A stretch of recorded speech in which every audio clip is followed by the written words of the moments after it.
Nothing lasts forever, as they say, and the same thing can be said for the Golden State Warriors and their crumbling dynasty. I mean, if you think it couldn't get any worse for them this season, a recent report came out that says Jonathan Kuminga has lost faith in Steve Kerr, following their collapse against the Nuggets on their home floor.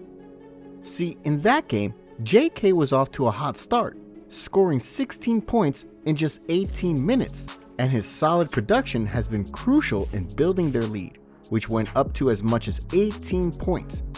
But when the fourth quarter came, Steve Kerr decided to bench the guy who had been sizzling hot in the first half, and even if the Nuggets were slowly chipping their lead already, Kerr looked the other way and kept Wiggins on the floor instead of fielding in Kuminga.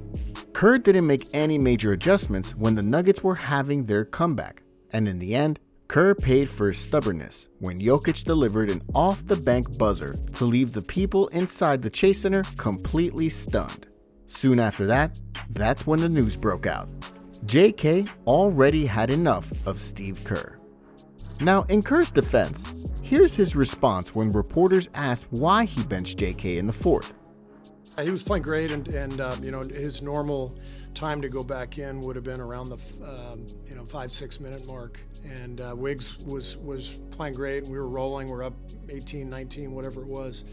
Like, it was the right thing to do. He'd been sitting for a while, so I stayed with the group that was out there, and obviously, we couldn't close it out. I mean, Steve Kerr is one hell of a coach who brought pride and prestige back to the Bay Area. But as of late, Kerr hasn't been on top of his game with little to no adjustment when the opposing team makes a huge run.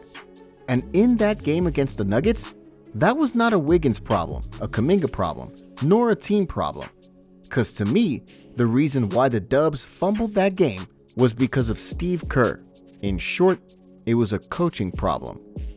I mean, the Warriors have already blown 4 17-point leads this season, and every time Kerr was asked what went wrong and who's to blame for the collapse, he would always say that things just didn't go their way or put up some lousy excuse. But never has he taken responsibility for any loss, or at least admitted that loss was on him for once. See, Kuminga just logged 19 minutes in that game, but despite that, he still ended the game with a +6 plus-minus rating. Meanwhile, Wiggins played 27 minutes and only racked up 11 points. But here's the thing, Wiggins actually had the worst plus-minus rating among all Warriors players with -14. But I mean, this is not just a coincidence, because if you take a look at the list of players in terms of box plus-minus this season, Wiggins actually ranked at the bottom. 4th worst in the league to be precise, with -5.8. But even though the whole world knows that Wiggins is playing garbage basketball this season, plus the fact that Draymond was unavailable in the Nuggets game, it still didn't make sense to me why Kerr stuck with Wiggins instead of giving some floor time to Kuminga, who was having a solid game prior to his benching. Anyway, when that big news about Kuminga dropped a few days back, there was another report that came out around that time involving Moses Moody. And just like JK, he's also expressed his frustration with the limited role and playing time he's been receiving. According to the news reports, and I quote, "The people around Moses are frustrated with the lack of a role and consistency. He's in the rotation one day, he's out of the rotation one day. For the lack of a better term, he almost seems like a sacrificial lamb, so to speak. Whenever there's a logjam, he's gonna be the guy that falls out. From what I've been told, Moses loves playing in the Bay Area, and he loves playing for the Warriors. I think it's understandable that someone in his position, with a lot of talent, young, would be frustrated and would want a clear path to playing time, either here or somewhere else." Now, once again, even though the Warriors don't address this issue directly, it's pretty clear to me that this is another Steve Kerr problem. I mean, just like JK, Moody experienced the same thing when he got pulled out of the game after he just lit it up offensively against the Kings late November. Now, when Kerr was asked about this, he said that he decided to go with Clay and their vets to close out the game, despite Moody having a great game.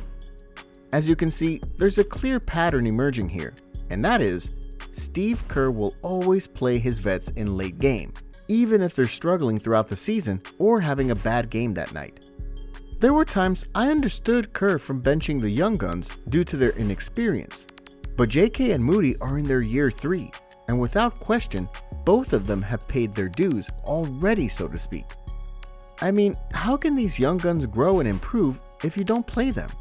Kuminga and Moody are already showing that they're now ready to take a larger role.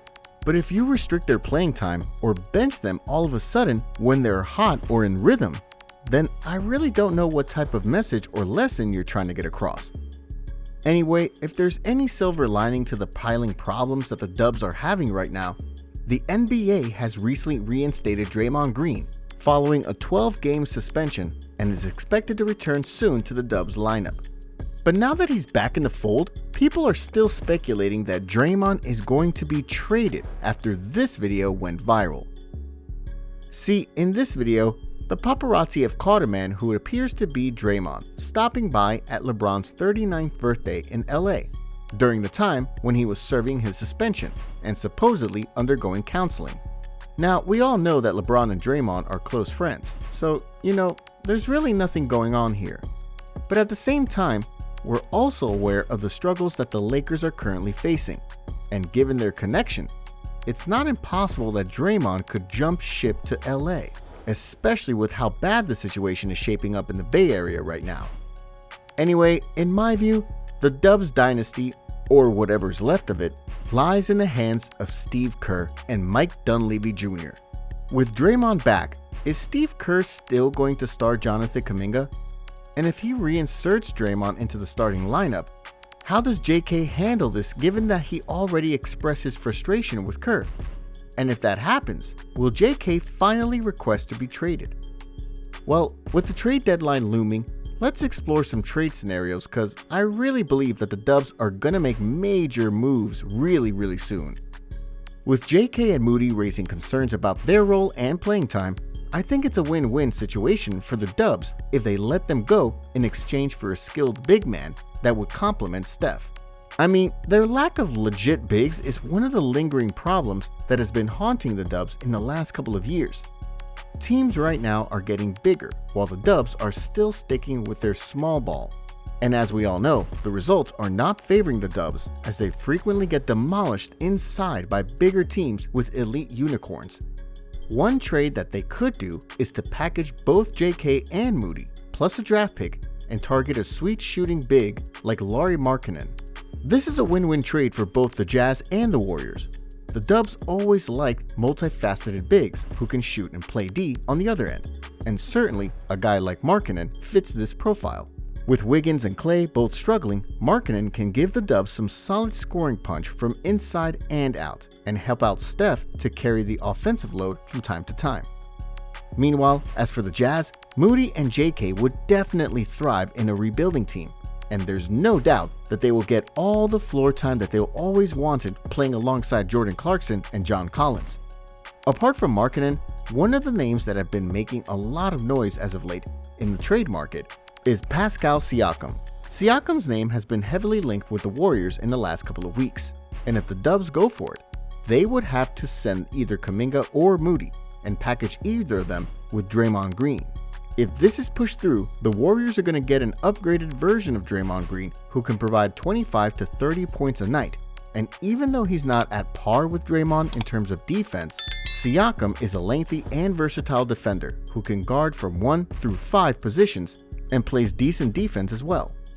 Anyway, there's still time for the Dubs to patch things up, but with their recent loss, coincidentally against Siakam and the Raptors, it seems that the vibe in their locker room is going to be awkward moving forward, because one way or another, they feel deep down that change is coming, and there's just no way of getting around it.